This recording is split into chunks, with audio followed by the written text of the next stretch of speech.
engage in risk-taking behaviors.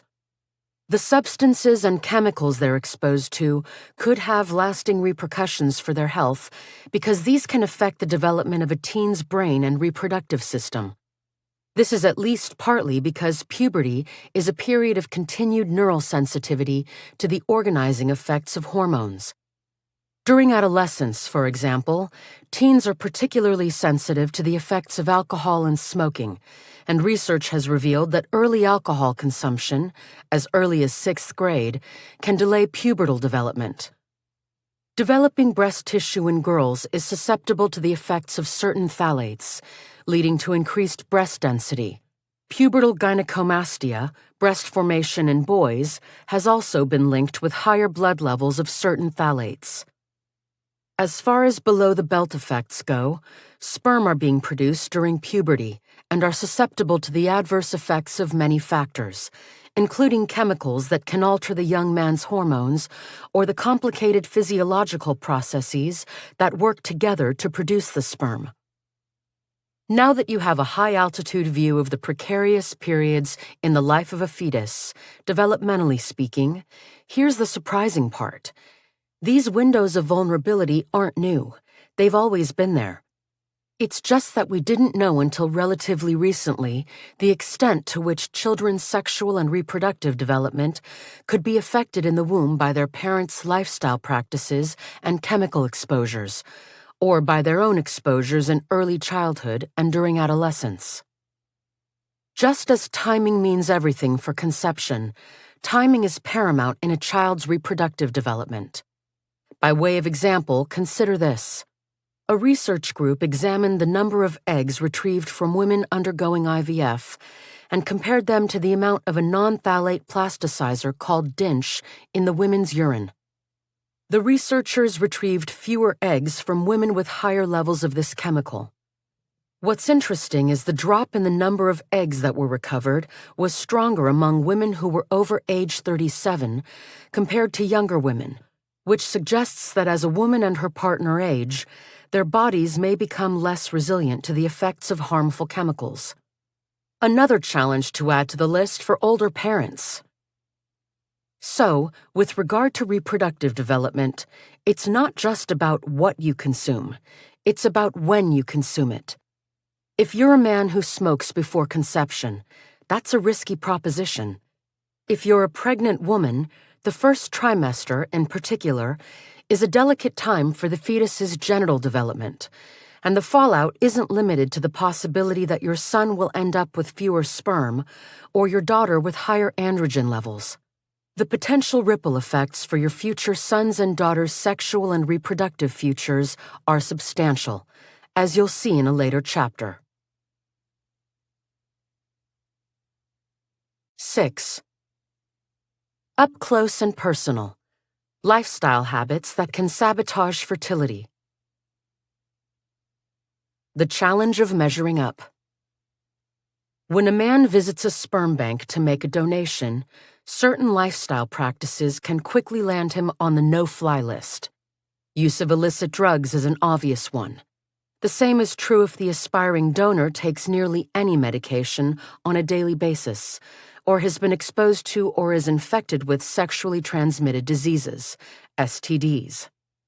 Many sperm banks also ask about recent illnesses with fever because fever is associated with declines in sperm quality, but these are temporary influences rather than permanent deal breakers.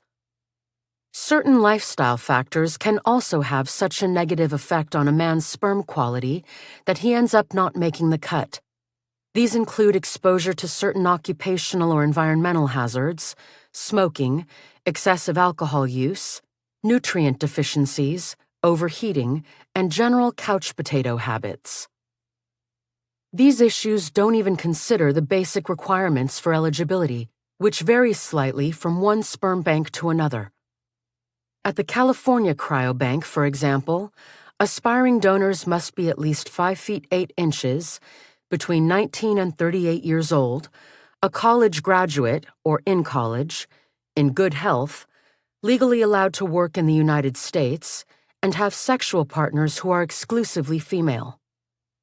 The Sperm Bank of California has similar criteria, but is slightly more flexible about height. 5 feet 7 inches is the minimum. The Northwest Cryobank in the Pacific Northwest has the additional requirement that applicants be within normal weight limits for their muscular build and height. Ultimately, a guy has a better chance of being admitted to Harvard, Princeton, or Yale than he does of being accepted as a donor at the country's leading sperm banks. Some have an acceptance rate as low as 1%. Aside from the aesthetic and educational requirements, which largely stem from client preferences, there are good reasons for many of these highly selective standards. These elements could affect a man's sperm quality and the health of a baby that's conceived. Most sperm banks, for example, won't accept donations from men over 40 because an older man is likely to have more DNA damage in his sperm than a man in his 20s or 30s. Certain lifestyle practices can also damage DNA in sperm, as well as compromise sperm concentrations, motility, and morphology. Yet most men are unaware of this. Fertility foiling lifestyle factors. The reality is, while we're all going about our daily business, men and women could unwittingly be harming their reproductive health and fertility, ignorant of this possibility until they have trouble conceiving. Aspects of the modern diet and lifestyle are bad for sperm, and women's reproductive function isn't immune to these influences. Some lifestyle practices, such as smoking and heavy alcohol use, won't come as surprises because they're known to be harmful to your heart, lungs, bones, and other areas. But your doctor may not have mentioned, and your mother didn't know, that what's bad for these organs and tissues can be bad for reproductive function too, kicking up the risks of problems with sperm quality in men, as well as with menstrual function, miscarriage, ovarian reserve, and other reproductive parameters in women. It is worth noting that body burdens are slightly different for men and women. Spoiler alert, a greater number of lifestyle factors can harm a man's sperm than a woman's eggs, and so is the time frame for these influences to potentially do their greatest damage. Women's reproductive lifespan lasts 25 to 35 years, whereas for men it can be much longer. The oldest reported father was 96. Because sperm are continuously produced during adulthood, men whose lifestyle habits have compromised their semen quality may be able to improve it by changing their behaviors. They get a do-over, a chance to hit the reset button. Women aren't always as lucky in this respect. It's true that if a woman has exercise-induced amenorrhea, the absence of menstruation, or is underweight because she's not eating enough, exercising less and eating more may restore her estrogen levels to the normal range and her periods back to a more regular cycle, including more consistent ovulation. But with that exception, she has fewer opportunities to potentially reverse the misfortune of reproductive problems that have befallen her. Here's a closer look at how specific lifestyle-related factors can harm reproductive health. Body weight. One factor that has an equal opportunity influence on reproductive function in men and women is body weight. Of course, weight isn't a lifestyle factor, but diet and exercise patterns are, and they can have substantial effects on how much someone weighs. This has little to do with the plastics and chemicals in our midst, although EDCs, some of which have been called obesogens, can influence how much weight we gain. It has a lot to do with the quality of our food choices and our levels of physical activity.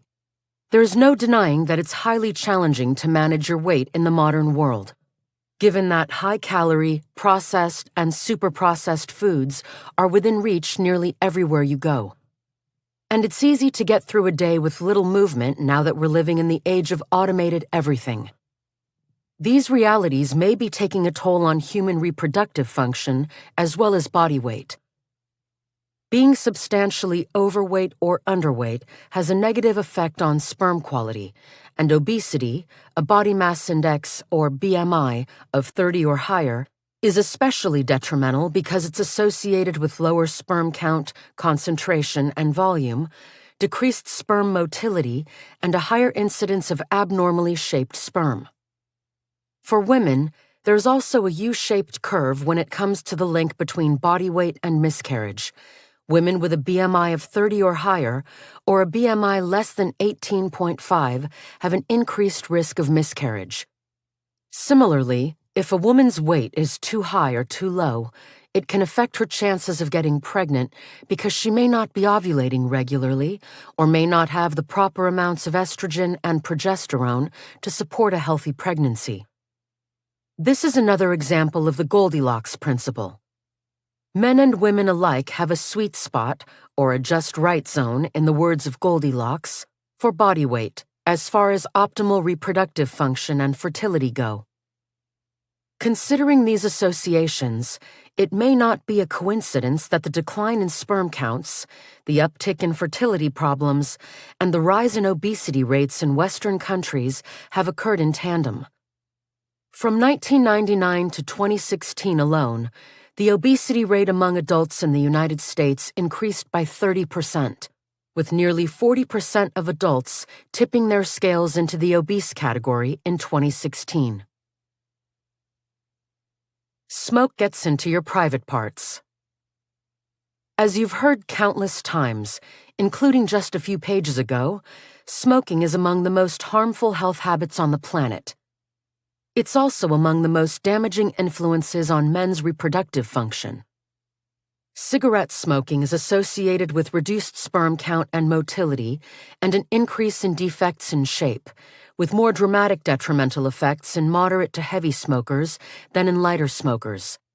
But any amount of smoking, even exposure to secondhand smoke, is harmful to sperm. Research in mice found that those subjected to environmental cigarette smoke had sperm with missing tails. This makes it difficult, if not impossible, for the little swimmers to reach the egg. In humans, the chemicals in cigarettes have been found to cause damage to the DNA in sperm, reduce testosterone levels, and impair the sperm's ability to fertilize an egg. BTW, smoking also increases the risk of erectile dysfunction. For women, too, smoking is the most injurious lifestyle factor when it comes to reproductive health. The chemicals in cigarettes, nicotine, cyanide, and carbon monoxide, are toxic to a woman's eggs and speed up the rate at which they die off. Infertility rates are significantly higher among women who smoke, and the risk rises with the number of cigarettes a woman smokes. Smoking also increases a woman's risk of having a tubal or ectopic pregnancy or miscarriage, and the amount of time it takes the woman to get pregnant, whether she's trying to conceive the old-fashioned way or through IVF. Moreover, because smoking damages the genetic material in eggs and sperm, women who smoke are more likely to have a chromosomally abnormal fetus, such as one with Down syndrome. Exposure to secondhand smoke is also harmful for women's reproductive function. Research has found that women who are exposed to secondhand smoke often take longer to get pregnant. In addition, women who had never smoked but had the highest exposure to secondhand smoke, whether it was at home as a child or as an adult or at work, had significantly higher risks of having a miscarriage, stillbirth, or ectopic pregnancy. That same group also has an increased chance of going through natural menopause before age 50. And there's no question that passive smoking, aka exposure to secondhand smoke, is nearly as damaging to a developing fetus's health as if the mother actually smoked. While rates of cigarette smoking among adult men and women in the United States have declined by more than 50% since 1964, nearly 38 million of them, 14 out of every 100, still light up daily or frequently. Worldwide, rates of cigarette smoking are considerably higher. Nearly 20% of the world's population smoked in 2014. Smoking rates are slightly lower among women, 12%, than among men, 16%, in the United States. But worldwide, Men smoke nearly 5 times more than women, with the highest rates for men found in Western Pacific countries. Marijuana is the most widely used recreational drug in the United States, and its use continues to grow, especially as more states legalize it. Many younger people, in particular, currently believe that it's safer to smoke weed than nicotine, but it may be a mistake to think that marijuana is less toxic to sperm. There hasn't been much research on this issue, but it's starting to trickle in. A 2015 study from Denmark found that regularly smoking marijuana more than once a week was associated with a 29% lower sperm count. Even worse, men ages 18 to 28 who used marijuana more than once a week, as well as other recreational drugs, reduced their total sperm count by 55%. Among men undergoing fertility evaluation as a precursor to assisted reproduction, those who used large quantities of marijuana were 4 times more likely to have poor swimmers, and moderate users were nearly 3.5 times more likely to have abnormally shaped sperm. Women aren't impervious to such harmful reproductive effects. A 2019 study found that women who smoked marijuana when they underwent infertility treatment with ART had more than double the miscarriage rate of those who didn't. There's also preliminary evidence that using e-cigarettes, or vaping, may damage sperm. Some animal studies suggest that even cannabidiol, CBD, the second most prevalent active ingredient in marijuana, could damage sperm development and reduce the ability of sperm to fertilize an egg, although not much research has been done on this substance. This isn't that surprising since CBD products have only recently become super trendy. The use of e-cigarettes has also become popular, especially among young adults, with 28% of high school students in the United States fessing up to using these tobacco products regularly, according to a 2019 survey of more than 10,000 high school students. How these new trends will affect the fertility of this generation of young adults remains to be determined. Stay tuned. A toast to good semen. While any amount of smoking is bad news for sperm, semen is more forgiving when it comes to alcohol. Like body weight, this is another variable with a sweet spot. Moderate alcohol intake, defined as 4 to 7 units per week. For the record, 1 glass of wine and 1 bottle of beer each constitute 1 unit, is associated with higher semen volume and total sperm count. But high intakes, more than 25 units per week, are hazardous to sperm and other aspects of semen quality. Chronic or excessive alcohol intake may reduce testosterone production, which could compromise sperm production and other aspects of semen quality. And though it's not a consistent effect, some scientific as well as anecdotal evidence links heavy alcohol consumption with a greater risk for erectile dysfunction. Guys often refer to this effect as whiskey dick, which Men's Health magazine calls the greatest curse known to mankind. The same guidelines for alcohol apply to women. Stick with moderation. Low to moderate alcohol consumption, 1 drink per day, before pregnancy does not affect a woman's risk of having a miscarriage or stillbirth. By contrast, binge drinking, for women tossing down 4 or more drinks on one occasion, is known to be harmful to the heart, mind, and other parts of the body. Research suggests that frequent binge drinking in women can have an adverse effect on ovarian reserve, given that it's associated with lower levels of anti-Müllerian hormone, which is produced by the ovaries, 26% lower, according to one study. This is particularly worrisome since the rate of high-risk drinking among women in the United States has been on the upswing, increasing by 58% from 2001 to 2013. It goes without saying, of course, that drinking during pregnancy is a major no-no. Foods for infertility. A man's eating habits can affect his fertility for better or worse, too. Some of the most compelling findings about the influence of diet and nutrition on semen quality come from the Rochester Young Men's Study, RYMS, which I've been leading since 2007, and the analyses are ongoing. For RYMS, we recruited male college students who were enrolled at the University of Rochester in New York between 2009 and 2010 and had each man provide a semen sample and complete detailed questionnaires about his own food intake and his mother's eating habits while she was pregnant with him. RYMS was part of a multi-center international study that aimed to evaluate the effects of environmental contaminants on semen quality, and the findings were nothing short of illuminating.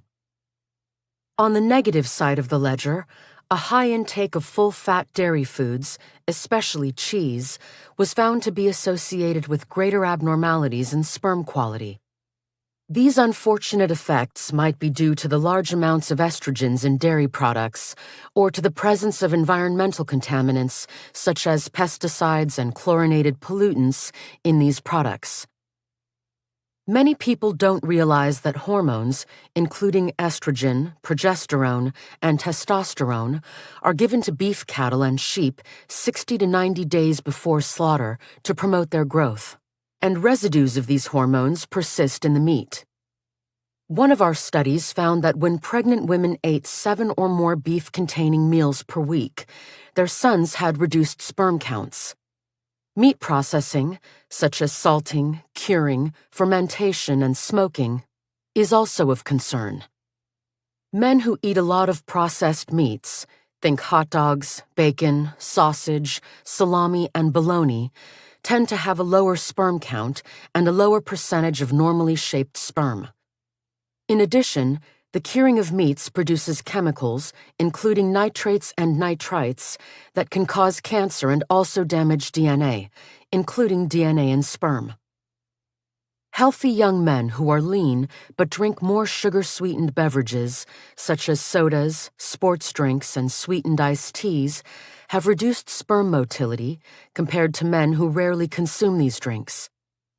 That these effects were confined to lean men rather than overweight or obese men suggests that they may be due to the promotion of insulin resistance and oxidative stress, which are known to negatively influence sperm motility. Long before a woman is eating for two, her diet may affect her reproductive health and functionality. For a woman's fertility, a high intake of meat and trans fats is among the biggest dietary demons. On the positive side, an adequate intake of folic acid is not only important during pregnancy, since it can prevent neural tube defects such as spina bifida in the baby, but a higher intake before conception may also increase a woman's chances of becoming pregnant and decrease her risk of miscarriage.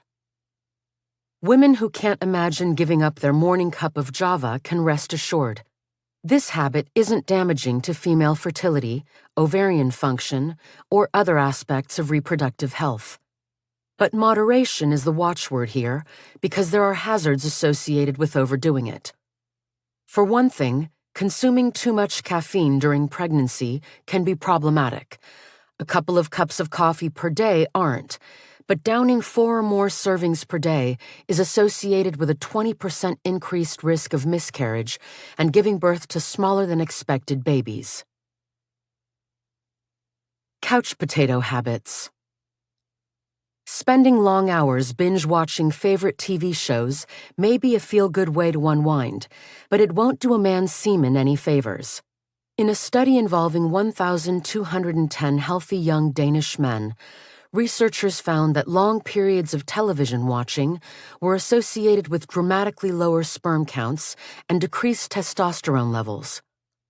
The sperm concentrations of men who watched TV more than 5 hours per day were 30% lower than those of men who didn't tune into the tube at all, but a decline was seen for any amount of TV watching.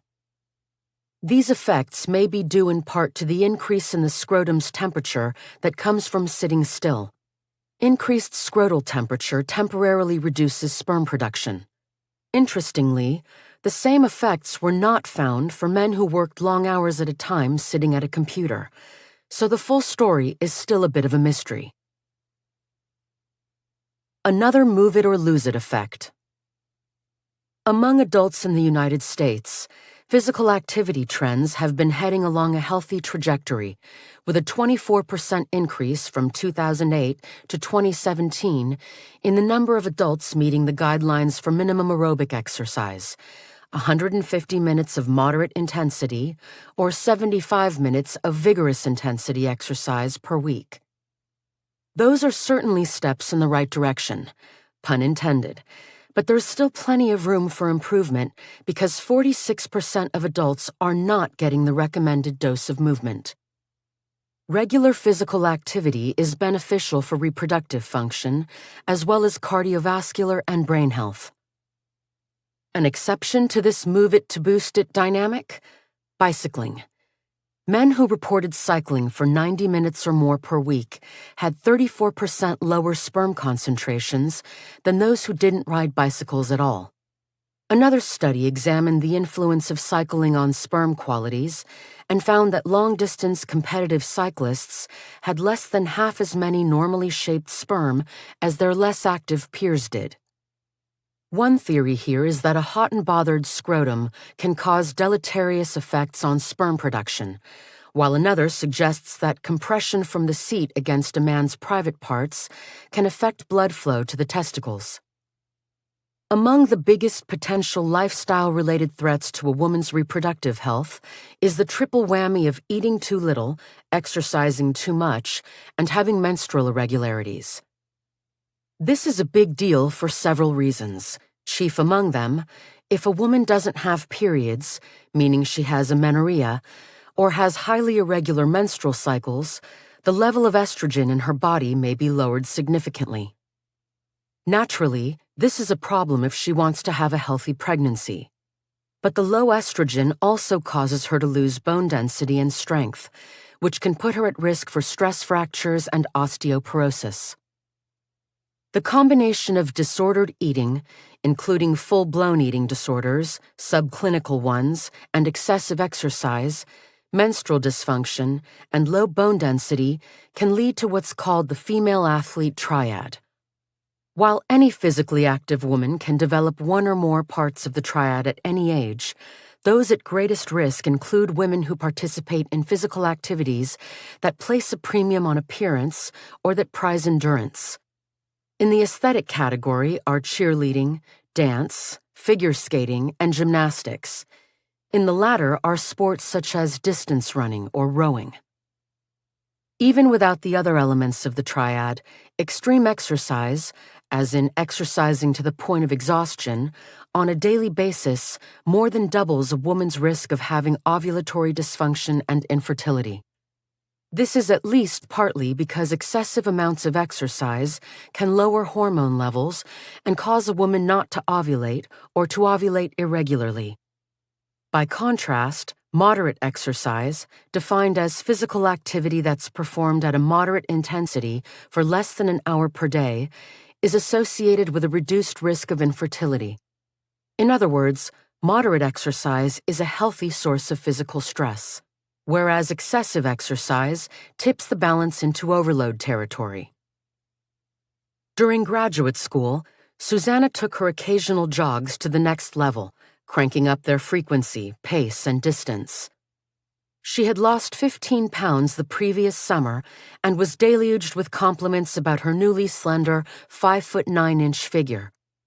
Because she was worried about gaining back the weight despite running 25 to 35 miles per week, she began skipping meals or eating very lightly, and sometimes even purged or doubled up on her runs after eating too much. The result? Susanna lost 7 more pounds, and her period. I was secretly thrilled to not have the hassle of my period, but after 5 months, it came back with a vengeance, every 2 to 3 weeks, and that was a nightmare, she recalls.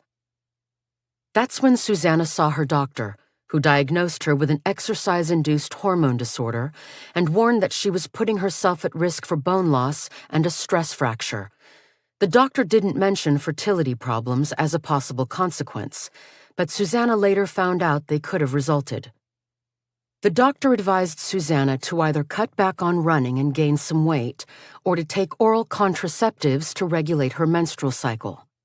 By then, she was addicted to running, so she chose the latter option, until she discovered that the pill gave her headaches and extreme breast tenderness. It was a tough trade-off because I loved being thinner, but I couldn't stand the way the hormones made me feel, she recalls. So she stopped taking the oral contraceptives and began limiting her running to 4 times per week and eating regular meals again. Within 3 months, she'd gained 8 pounds and her periods resumed a regular pattern. Stress and fertility. It may be anxiety-provoking to recognize the extent to which lifestyle factors can affect sperm production and fertility, but we haven't even gotten to the issue of stress. Besides affecting a man's state of mind, the unavoidable stresses and strains of modern life can take a toll on his sperm production. This is especially true if his personal stress meter registers overload, which can happen quite easily these days.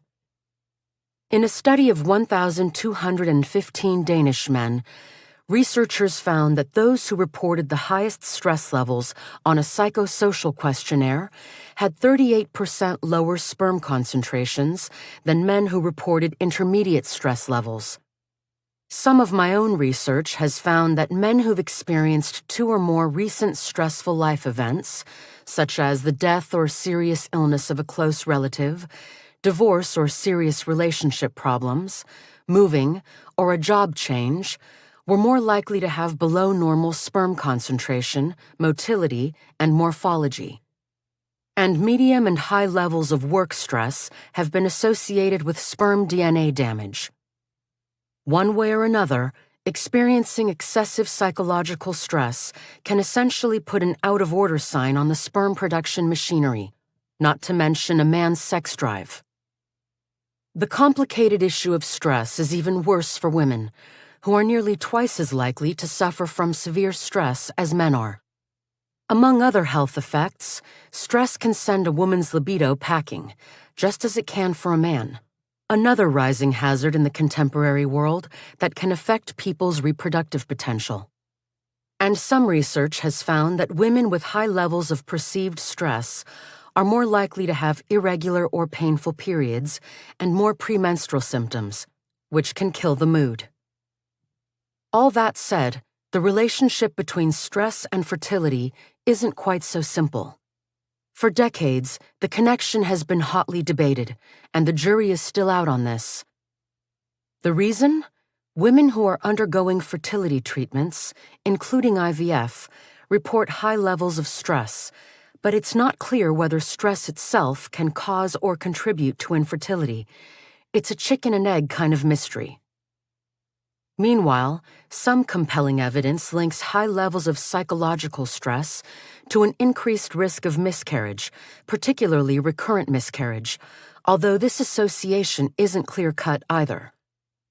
In fact, when researchers from the Naval Health Research Center in San Diego examined whether the military experiences of U.S. servicewomen who were deployed in Iraq and Afghanistan increased their chances of having a miscarriage or impaired fertility upon their return, they found that military deployment, an intensely stressful experience if ever there was one, didn't increase the risk for miscarriage or fertility problems. This is encouraging news for civilian women who are stressed out and want to get pregnant. Sex, drugs, and reproductive function. A number of medications, too, can KO reproductive function, particularly hormonal agents and anti-neoplastic agents, which are used to treat cancer. Others can as well. What isn't widely known about the U.S. opioid epidemic is that these powerful pain-relieving drugs can increase DNA damage in sperm, and with high doses of opioids, testosterone levels drop significantly. Farther down the pain medication potency scale, Tylenol, the generic name is acetaminophen, it's known in Europe as paracetamol, has been shown to cause sperm abnormalities, including DNA fragmentation, and to increase the time it takes to achieve a pregnancy, Moreover, taking high doses of Tylenol can alter the shape of sperm in ways that can compromise their fertilizing capabilities. Some male athletes use anabolic androgenic steroids, which are synthetic or man-made variations of testosterone, to improve their performance and/or increase their muscle mass and strength. Besides having serious and potentially irreversible adverse effects on various organs and body systems, including the reproductive system, these steroids can throw hormone levels significantly out of whack. If they're overused, these steroids can lead to structural and functional changes in sperm, a reduction in the volume of the testicles, enlarged breasts, and subfertility in men. Testosterone supplementation is the gold standard for treating patients with male hypogonadism, a condition in which the testicles don't produce enough testosterone. While testosterone replacement therapy helps restore muscle strength, prevent bone loss, and increase energy and sex drive in men with hypogonadism, it often impairs sperm production and can even completely eliminate it in some men. Given the increasing incidence of hypogonadism and the rise in older men who want to have children but don't have enough testosterone to do the job, 39% of men ages 45 and older have hypogonadism, according to one U.S. study. Healthcare providers are increasingly encountering men with testicular failure who want to restore their fertility. That's not a simple proposition. At every age, women are twice as likely to take antidepressants as men, and the use of these medications increased 64% from 1999 to 2014 for both genders. And, are you detecting a pattern? The use of SSRIs, selective serotonin reuptake inhibitors, which are prescribed primarily for depression or anxiety, reduces sperm concentration and motility and increases the percentage of abnormal sperm. For women trying to conceive, some evidence suggests that taking antidepressants may reduce the probability of success in a given menstrual cycle by 25%. What's more, concern is mounting about drug-induced amenorrhea, menstrual irregularities that are brought on by the use of antidepressants, as well as antipsychotic and anti-seizure drugs. These effects are complex but worth mentioning, given that the use of antidepressants alone has skyrocketed in the United States. They are undeniably a potent factor that could affect the reproductive health and functionality of millions of women of childbearing age. Undoing the damage. The good news is that many of the detrimental effects that I've been telling you about are reversible. After giving up cigarettes, heavy drinking, bicycling, or SSRIs, a man's sperm integrity may improve considerably. Case in point, a few years ago, a 20-something man who was a regular sperm donor at the Fairfax Cryobank in Philadelphia was put on a break after he experienced a drop in his sperm count and motility and an increase in round cells in his semen sample. As the staff talked to him about these changes, the donor mentioned that he had moved in with a woman who was a smoker, started a new job that was stressful, and was eating a lot of fast food and junk food.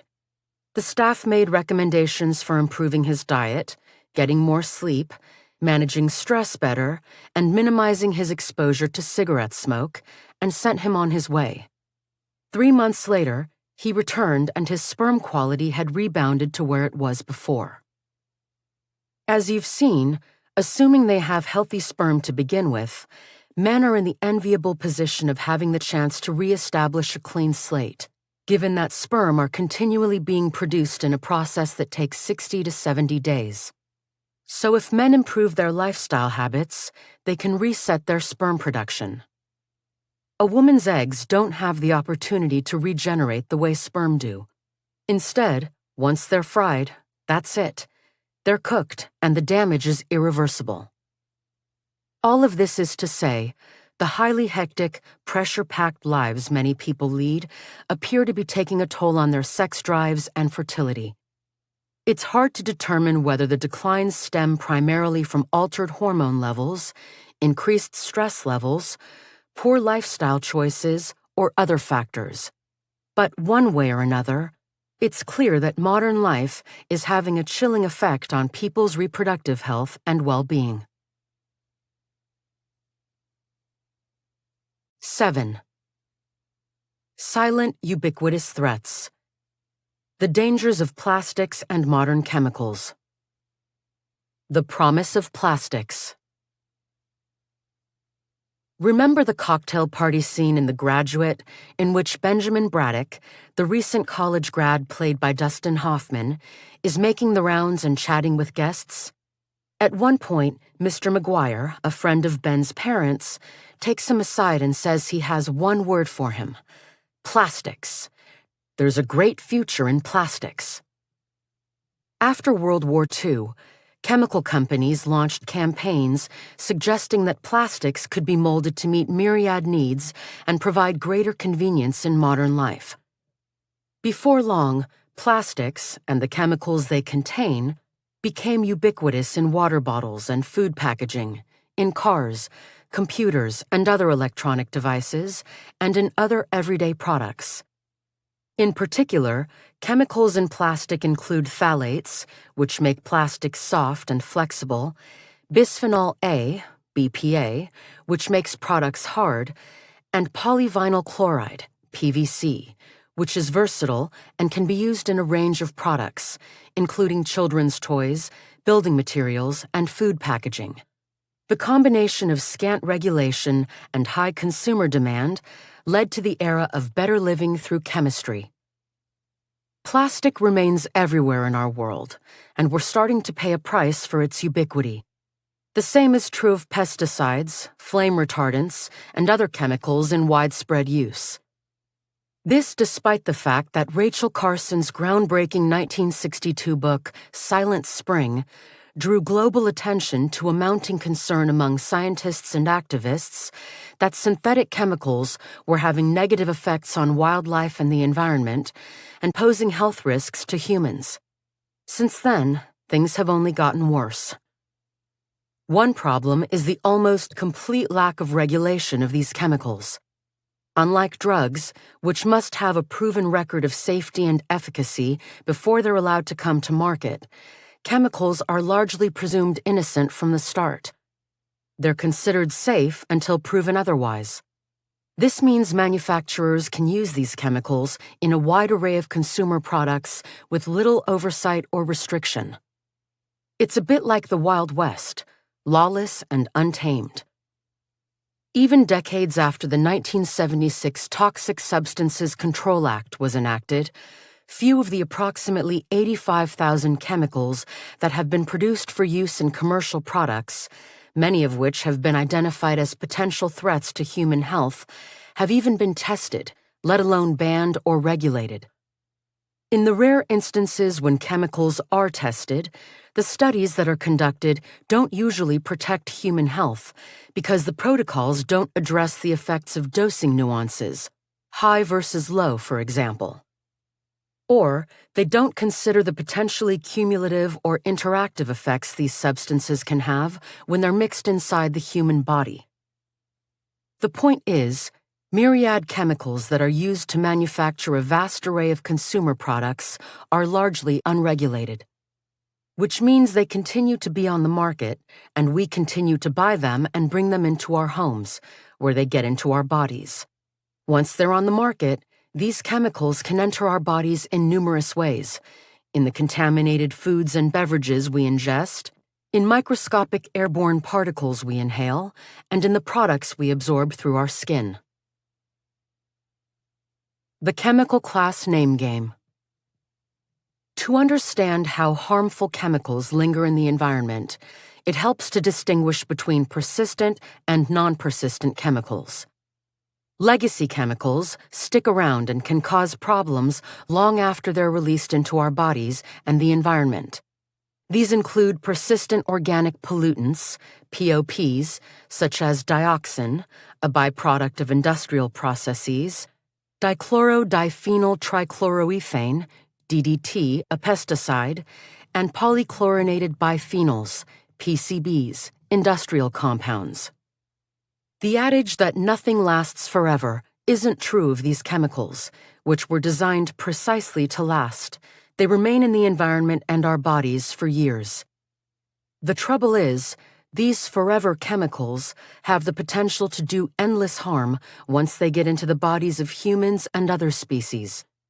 Because they are not water-soluble, they don't degrade, and they are stored in body fat and other tissues.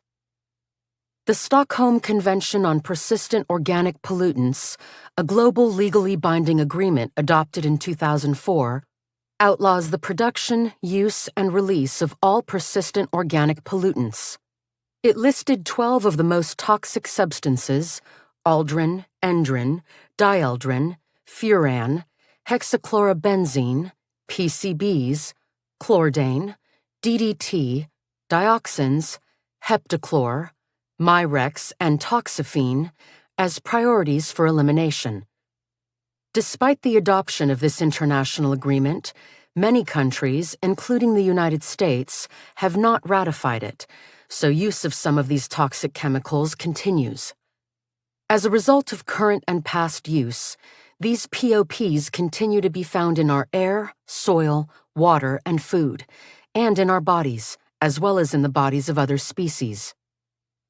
Once they enter the human body, from the foods we eat, the air we breathe, and the water we drink, these chemicals are stored in fat tissue, where they can accumulate and remain for years.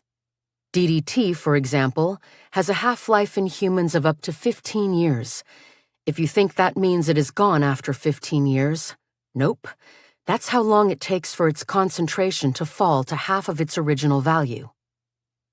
By contrast, non-persistent chemicals such as BPA, phenols, and phthalates are water-soluble, which means they essentially wash out of our bodies and the environment, and they do not accumulate in the body's fat. These short-lived chemicals have half-lives of 4 to 24 hours. Even so, levels of human exposure to many non-persistent chemicals, such as phthalates and phenols, tend to be fairly stable because of our continual use of products that contain them. Chemicals are so pervasive in our modern world that it's impossible to avoid them entirely. We're exposed to these chemicals on a daily basis, often without realizing it. Many of these chemicals, particularly phthalates and flame retardants, are even present in household dust, small particles of which can be inhaled, ingested, or absorbed through the skin. Even if you lived in a hygienic bubble, there's a good chance that some of the materials used to make it would contain plasticizers, adhesives, or other chemical components that could have endocrine-disrupting effects. Not every human being is equally affected, however. As Nora McKendrick, Ph.D., an associate professor of sociology at Rutgers University, writes in Better Safe Than Sorry, while all bodies contain synthetic chemicals, body burdens differ in crucial ways that reflect the social and political organization of risk, gender, and social inequalities. For example, while men and women are both exposed to these chemicals daily, most cosmetics, hair products, creams, lotions, etc., are primarily marketed to women, and these substances contain a cocktail of heavy metals and endocrine-disrupting chemicals. But for most other chemicals, including testosterone-lowering phthalates, men have a greater overall exposure. Children are at risk too, even before their first day of life. Babies are now entering the world already contaminated with chemicals because of the substances they absorb in the womb. And once the infants emerge, they consume many forever chemicals that are stored in the fat in their mother's breast milk. The longer the mom breastfeeds, the more she unloads, particularly for her firstborn child. In the 2010 Swedish documentary Submission, a Swedish actress who is pregnant has her blood tested for EDCs and is horrified by the results. An older woman chimes in, "I instantly thought of my sons and how long I nursed them." This is a particularly painful realization for women who believe that they're boosting their baby's immune function and brain development by breastfeeding. Wreaking hormonal havoc. Once they're inside us, environmental toxins do their damage in a variety of ways. One of the sneakiest is through endocrine disruption, interfering with the body's endocrine, or hormone, system. Endocrine disrupting chemicals, EDCs, can interfere with the normal function of the body's endocrine system, a complex network of glands and organs that produce and secrete hormones. As you've read, hormones are chemical substances that are produced in one part of the body, then travel, like messengers carrying important information, through the bloodstream to other parts of the body in order to regulate how certain cells and organs fulfill their functions. Many different types of hormones are in the human body. Given the subject of this book, I will focus primarily on the reproductive hormones, particularly estrogen and testosterone, which is the major androgen that stimulates the development of male characteristics. Some EDCs act like imposter hormones and bind to receptor sites where the natural androgen or estrogen is supposed to dock, thereby fooling our bodies into responding to them as if they're the real deal. Sometimes this results in too much or too little of that natural hormone being produced or released.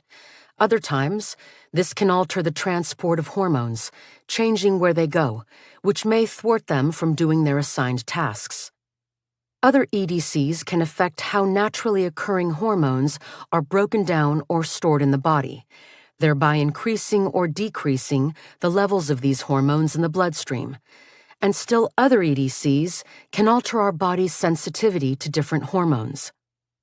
When a synthetic external chemical changes the way a hormone is supposed to act inside the body, physical abnormalities can develop in cells and tissues, and an organ may not function the way it should.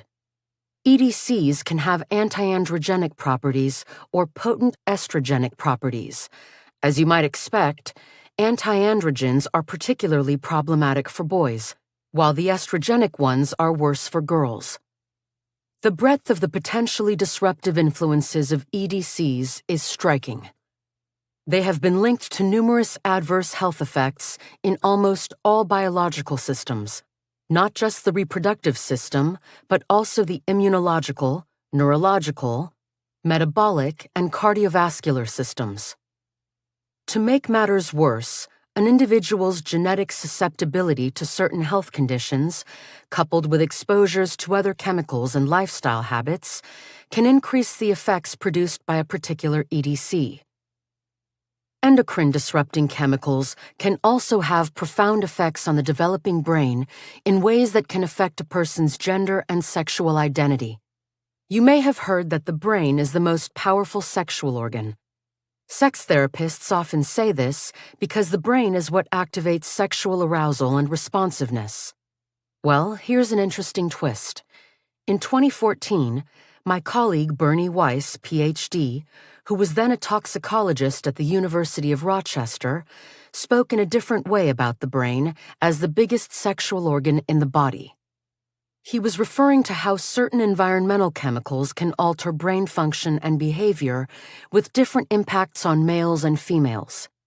It's not just what's between a person's legs that reflects his, her, their sex or gender.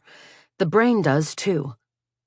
Chemicals in our environment may influence not only the development of these sex-determining organs, but also behaviors that are typically different in boys and girls.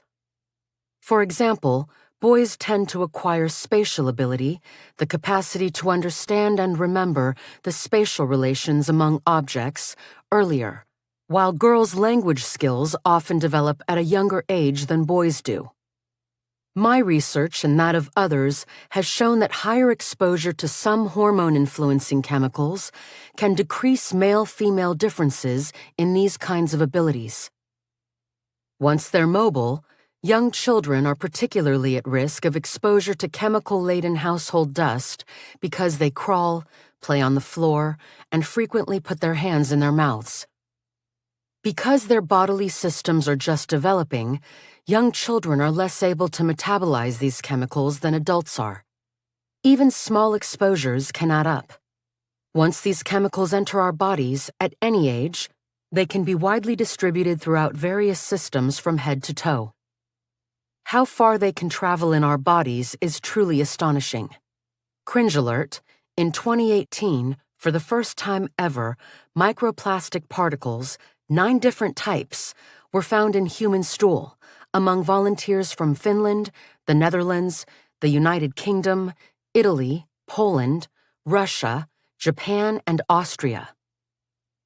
If you don't think you're exposed to these chemicals regularly, consider this. While writing their book, Slow Death by Rubber Duck, Canadian environmentalists Rick Smith and Bruce Laurie set up an experiment to examine how products that are commonly used in daily life alter the body's chemical burden, using themselves as subjects. In the summer of 2008, Rick had called and asked me to serve as the phthalate expert on their science experiment and review its protocol and results. Guided by the principle that their exposures had to mimic those of real life, Rick and Bruce focused on chemicals of concern and identified activities that were likely to increase their exposure to these chemicals. Before the experiment began, they determined their personal baselines by having concentrations of these chemicals measured in samples of their blood and urine.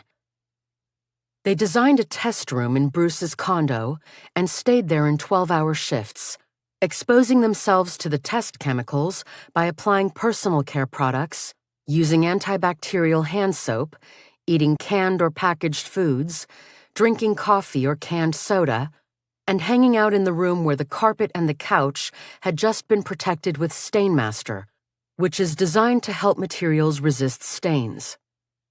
After 4 days, they collected more urine and blood samples and had them sent to a high-precision lab for analysis.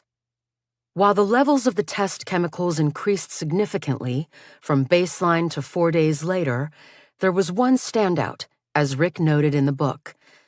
The really dramatic result was that as a result of my product use, my MEP, monoethyl phthalate levels, one of the chemicals that Shauna Swan had connected with male reproductive problems, went through the roof, from 64 to 1,410 nanograms per milliliter. This was a direct result of smearing himself with scented toiletries, including hair care products, shaving gel, deodorant, fragrance, and lotions, as well as using scented liquid soap and a plug-in scented oil in the test room. Since 1999, the National Health and Nutrition Examination Survey, NHANES, has assessed the health of 2,500 adults and children in changing representative population samples, and the Centers for Disease Control and Prevention has periodically measured the levels of environmental chemicals in these study participants.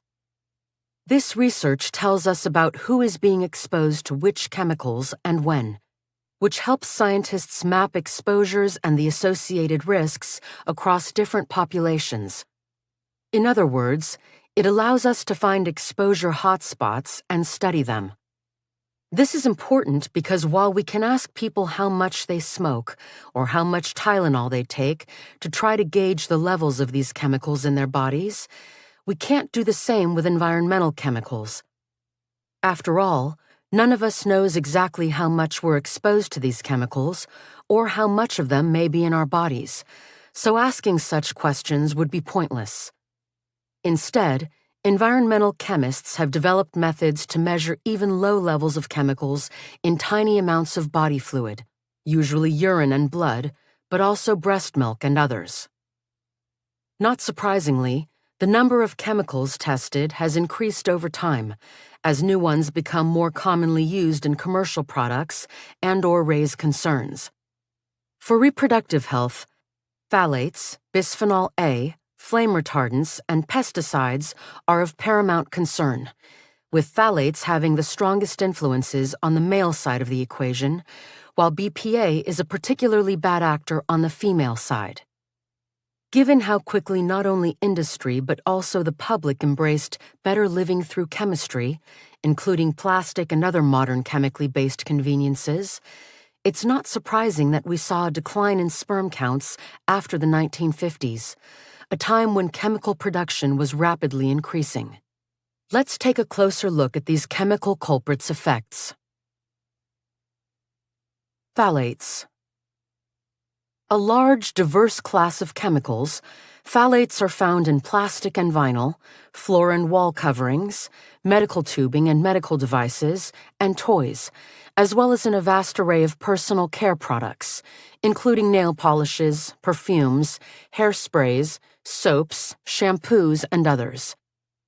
Phthalates are widely distributed throughout the body and can be measured in urine, blood, and breast milk.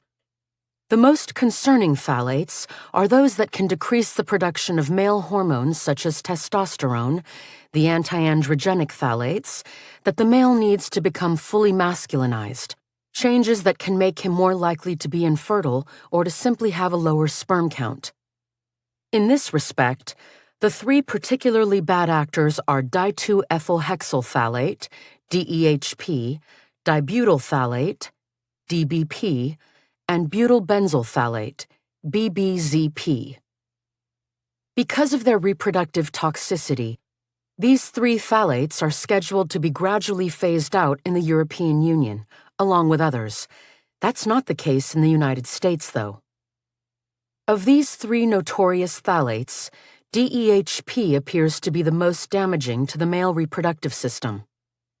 A 2018 review of research on the subject found robust evidence of an association between DEHP and DBP exposure and male reproductive outcomes, including shorter AGD, reduced semen quality, and lower testosterone levels with DEHP, and reduced semen quality and a longer time to achieving pregnancy with DBP. Men with high exposure to phthalates during adulthood also tend to have lower sperm counts and more abnormally shaped sperm.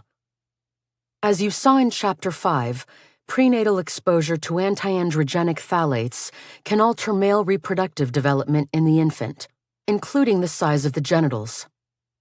Preliminary data suggests that by early adulthood, men whose mothers had higher concentrations of several phthalates during pregnancy have reduced testicular volume, which is associated with lower testicular function, including worse sperm parameters.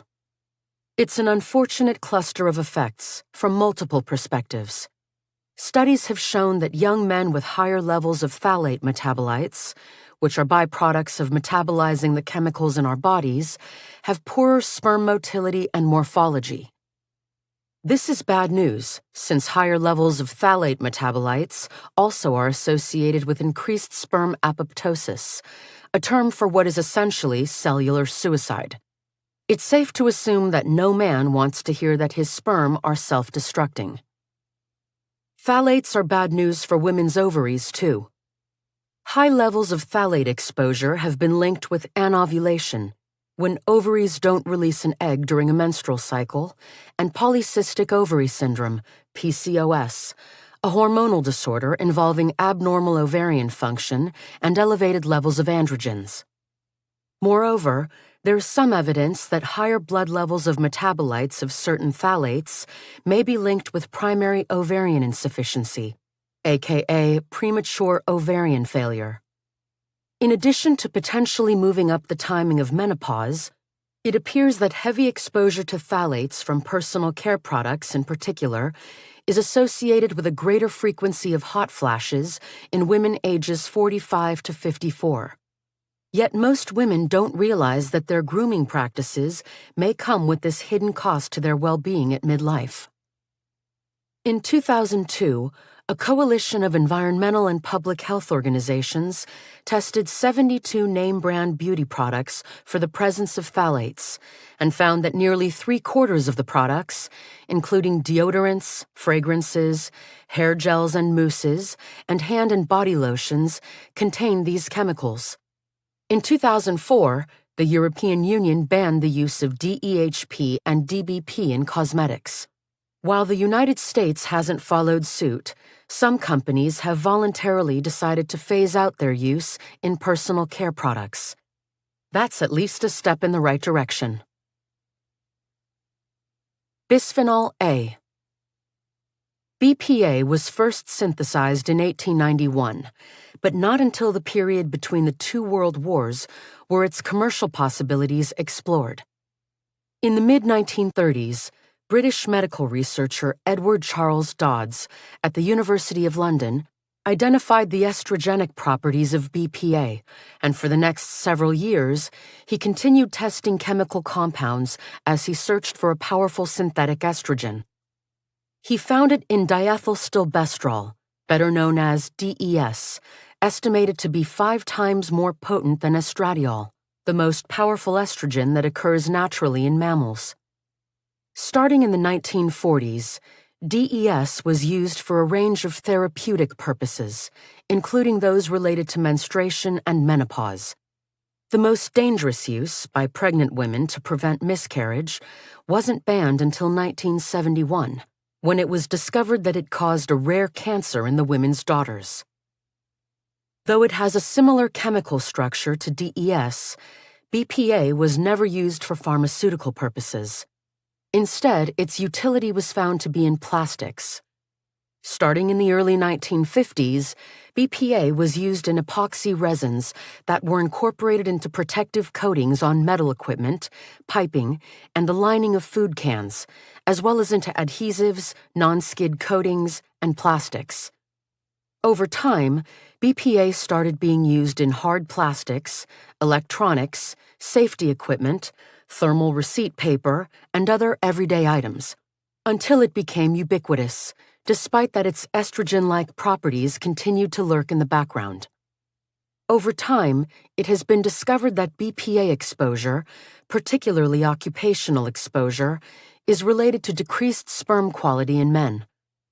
When researchers from Kaiser Permanente conducted a study with factory workers in China to evaluate the effects of exposure to BPA, they found that men with detectable levels of BPA in their urine were more than 4 times as likely to have lower sperm counts, more than 3 times as likely to have poorer sperm vitality, and more than twice as likely to have lower sperm motility than those with undetectable BPA in their urine.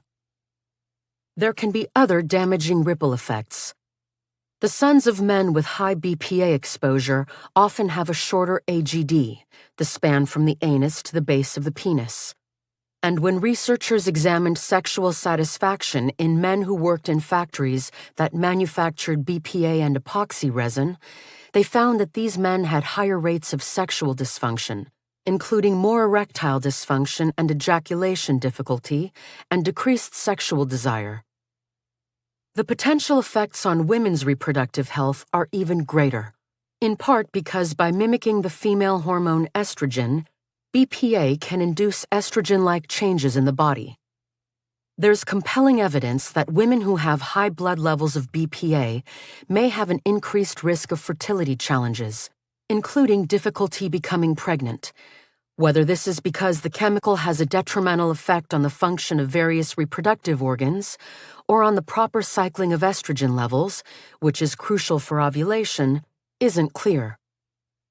Among women who do get pregnant, those who have the highest levels of conjugated BPA in their blood have an 83% increased risk of miscarriage during the first trimester.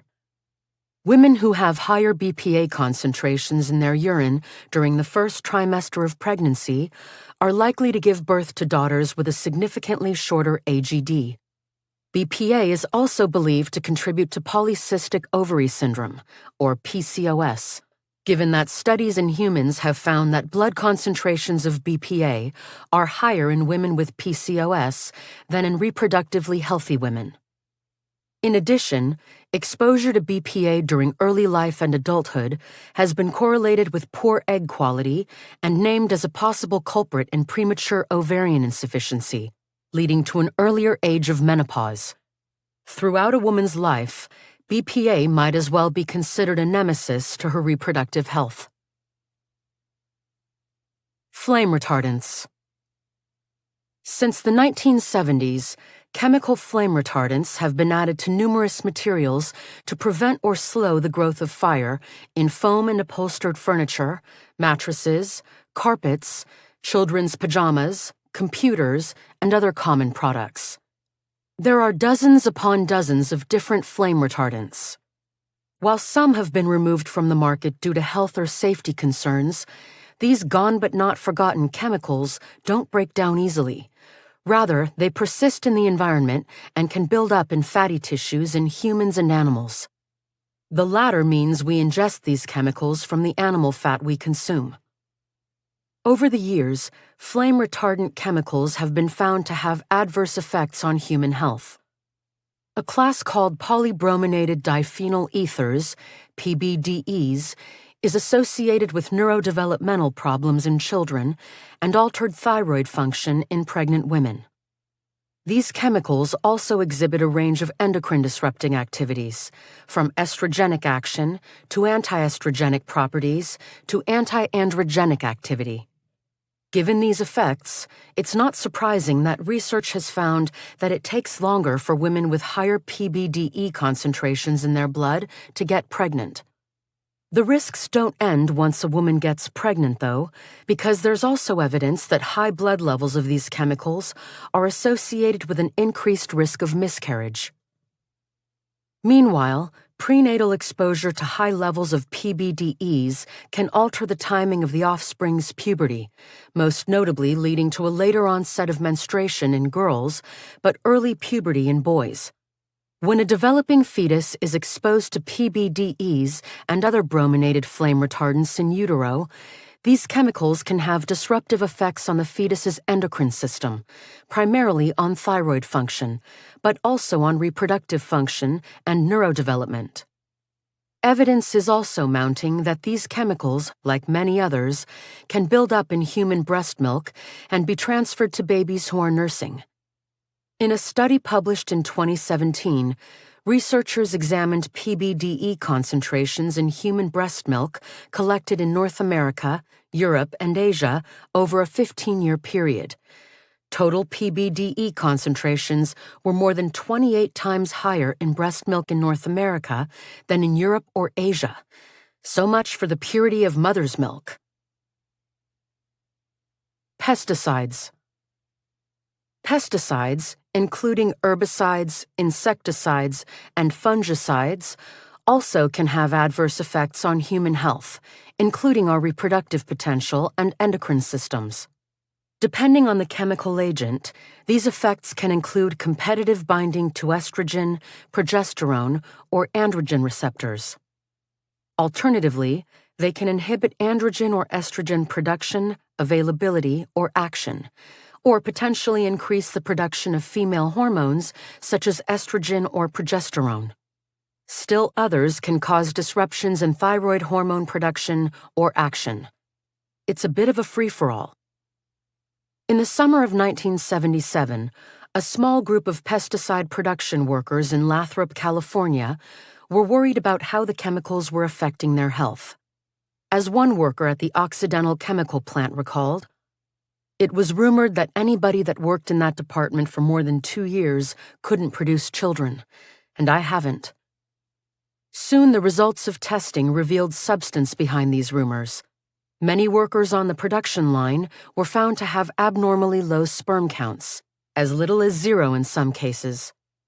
Their sterility was eventually linked to their exposure to dibromochloropropane, DBCP, which had been widely used on pineapple and banana plantations and was once the most heavily used pesticide in the United States, until it was banned from use in 1979. Soon after that, workers who had long-term exposure to ethylene dibromide, EDB, from treating fruit fly infestation in papayas in Hawaii, were found to have significant decreases in sperm quality compared to workers from a nearby sugar refinery. In South Africa, the insecticide DDT is still widely used in an effort to control malaria. In addition to having detrimental effects on the reproductive development of various forms of wildlife, researchers found that DDT exposure was associated with impaired semen quality and external urogenital birth defects in males born to mothers whose houses were sprayed. They also found that adult men living in villages where the houses were routinely sprayed with this endocrine-disrupting chemical have higher estrogen and testosterone concentrations. In 2000, I launched the Study for Future Families, which examined semen quality in men recruited from 4 very different parts of the country. We found that the most dramatic differences in these reproductive parameters were between men from rural central Missouri and urban Minneapolis. The Minnesota men had twice as many moving sperm as those in central Missouri, which had far greater quantities of farmland and pesticide use. To test the possibility that pesticide exposure could be to blame, my colleagues and I selected a group of men in whom all sperm parameters were low and a group of their peers who had high values for all sperm parameters, then measured pesticides in their urine. You can probably guess the results. The Missouri men had been exposed to several herbicides and insecticides and had worse sperm quality. Pesticide exposure can also occur when people consume pesticide-contaminated foods, but it's not clear to what extent this can affect reproductive health in men. In a 2015 study from Spain, researchers examined urinary concentrations of certain pesticide metabolites in men at an infertility clinic and found that sperm concentration and total sperm count were lower in men with higher concentrations of 4 different pesticide byproducts in their urine. There also was a significant adverse association between the percentage of motile sperm and metabolite concentrations of 3 different pesticides in their urine. Women don't get a free pass when it comes to pesticides either. In a study involving 1,710 pregnant women and their male spouses in Greenland, Ukraine, and Poland, researchers examined the women's blood samples for the presence of certain pesticides and whether they had a history of miscarriage or stillbirth.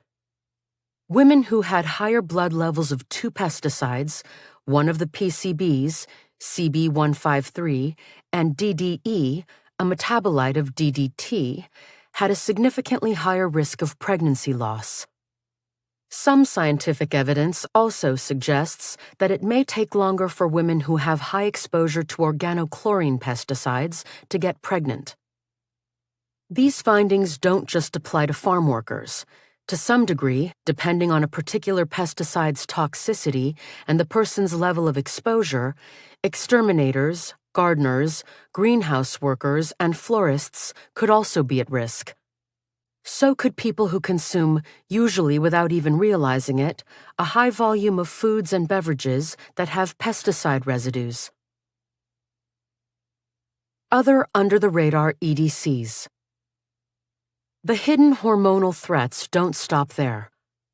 Higher levels of perfluoroalkyl compounds, PFCs, which are stain, water, and grease repellent chemicals found in a wide range of consumer products, including fast food packaging, paper plates, stain-resistant carpets, and cleaning solutions, in men's blood and semen are correlated with a reduction of semen quality, testicular volume, penile length, and anogenital distance. Some evidence suggests that women with a moderate to high exposure to PCBs, polychlorinated biphenyls, from eating contaminated fish are susceptible to shortened menstrual cycles and reduced fecundity. Despite being banned in the United States, PCBs persist in the environment and accumulate in the food chain.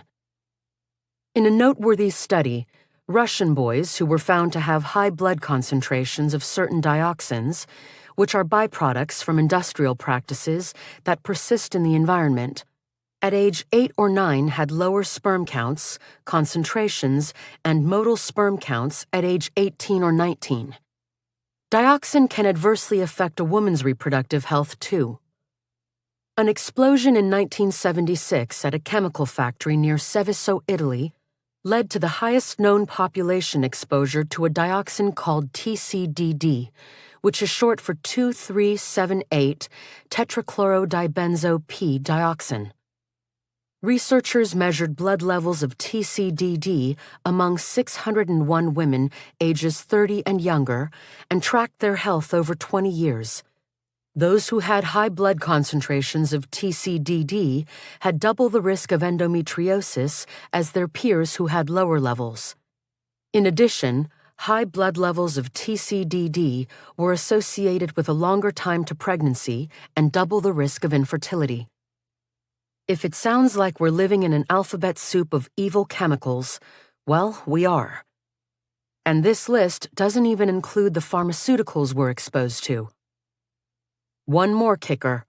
Contrary to the widely held assumption that the dose makes the poison, which was based on the notion that only a high enough concentration of a toxic substance could cause harm, endocrine-disrupting chemicals often don't behave this way. Rather, they can have harmful impacts even at very low doses. These low doses occur not from occupational exposures or industrial accidents, but with ordinary, everyday contact, such as simply putting on makeup or body lotion, or even carrying a book around in a plastic bag. Regrettable substitutions.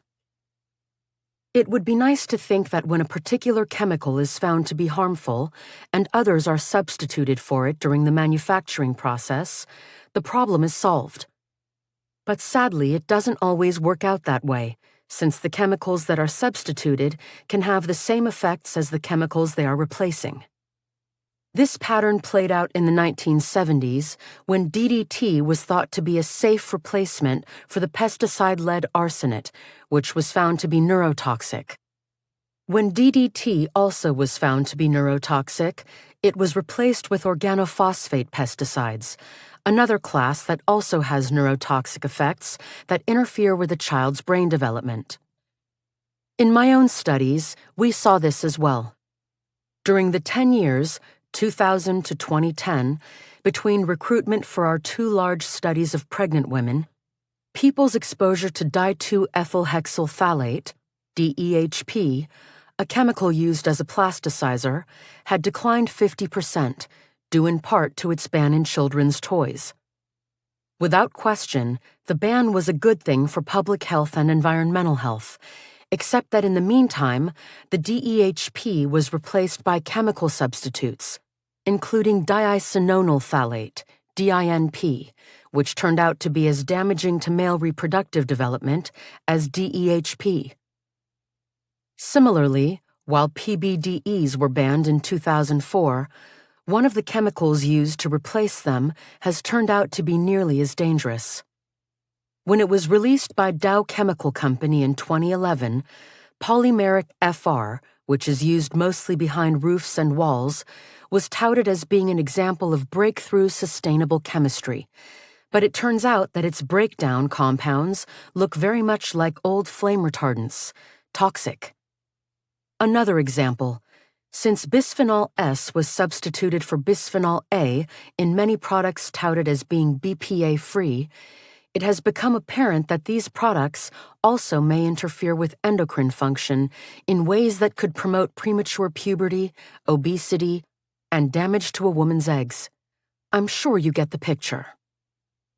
The trouble is, there is nothing to stop regrettable substitution, a practice in which manufacturers replace a harmful chemical with another chemical that may turn out not to be a safe alternative. This switcheroo can happen when industries respond to public outcry or regulatory pressures about a chemical's potential health effects by replacing one chemical that has been identified as harmful with a new one the public assumes is safe. But that doesn't always turn out to be true. As Ruth Ann Rudell, MS, a toxicologist at the Silent Spring Institute, a research center in Newton, Massachusetts, told a writer for the New York Times, "Sometimes we environmental scientists think we are playing a big game of whack-a-mole with the chemical companies. It may be a fun game for kids, but we shouldn't be playing it with our reproductive health." Part 3. The reverberating fallout. 8. The long reach of exposures. Reproductive ripple effects. Health spirals. It would be naive to think that the effects of fertility challenges or reproductive anomalies would stay in their lane without having other consequences. These difficulties can affect a person's sex life, his or her ability to conceive the old-fashioned way, the person's self-image and body esteem, and his or her sexual relationship and emotional state. But the ripple effects don't stop there. Low sperm count, recurrent miscarriages, and reproductive disorders, such as endometriosis and polycystic ovary syndrome, PCOS, can have profound repercussions for a man's or woman's long-term health and even lead to premature mortality. Let's start with guys. One thing many people don't realize is that compromised reproductive health, including low sperm concentration and low testosterone levels, is associated with decreased overall health among men. In a 2016 study of some 13,000 men who'd been diagnosed with male factor infertility, researchers found that men with low sperm concentrations had a 30% increased risk of developing diabetes and a 48% increased risk of developing ischemic heart disease compared to men without the infertility diagnosis. Male infertility, including low sperm concentration, is also associated with an increased cancer risk, particularly testicular cancer and high-grade prostate cancer. Men with sperm concentrations below 15 million per millilambert had a 50% greater risk of being hospitalized for any medical reason than those with sperm concentrations above 40 million per millilambert, according to one 2017 study. Given these elevated risks, it's not surprising that men with infertility can expect to die earlier than their more fertile peers. In a 2014 study, researchers from Stanford University followed the health of 12,000 men who were evaluated for infertility and found that those with impaired sperm counts, sperm motility, or semen volume, any of which qualify as male factor infertility, had higher mortality rates during the subsequent decade than those with normal semen quality. Men with 2 or more abnormal semen parameters, which the researchers consider severely impaired semen, had a 2.3-fold higher risk of dying in the 10-year follow-up period than those with normal semen quality. The exact mechanisms behind these links aren't known, but there are theories about what could be going on. One suggests that defects in DNA repair mechanisms impair cellular division processes in ways that affect sperm production and increase the likelihood of cancer developing. Another theory points to a hormonal explanation, namely that men with infertility have lower circulating testosterone levels than fertile men do. Low testosterone levels in men can increase their risk of developing cardiovascular disease and set the stage for muscle loss, increased abdominal fat, weakened bones, erectile dysfunction, and memory, mood, and energy problems, circumstances that many men desperately want to avoid. Researchers also hypothesize that in utero disruptions in genetic programming can impair not only genital development, but can also affect the man's health later in life. It's a tangled web of contributing factors indeed. Whether it's called a sixth vital sign, a harbinger, or a fundamental biomarker, this much is clear. A man's semen quality can tell him something about his future health risks.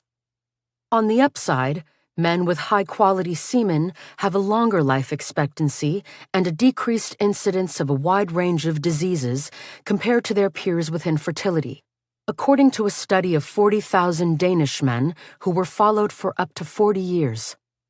Simply put, having an abundant sperm supply is associated with better health for men, virility on multiple fronts. Unfortunate domino effects for women. For women, there are also strong associations between reproductive health and future well-being. Those with PCOS often have insulin resistance or diabetes and suffer from metabolic syndrome, which increases their risk for developing cardiovascular disease in addition to decreasing fertility. Women who start menstruating early, before age 12, may have a 23% higher risk of dying young from any cause than their peers whose first periods arrive later, probably because early puberty in girls is associated with an increased risk of developing obesity, type 2 diabetes, asthma, and breast cancer. Anovulation, which is the failure of the ovary to release an egg during a given menstrual cycle, has been linked with an increased risk of uterine cancer, while endometriosis and tubal factor infertility could increase a woman's risk for ovarian cancer. Women who are diagnosed with infertility are also at higher risk for hormone-sensitive cancers. This makes sense given that they don't get a break from the hormonal ups and downs associated with menstruation. Pregnancy offers women a 9-month hiatus from their periods, plus another month or so after giving birth if they're not breastfeeding.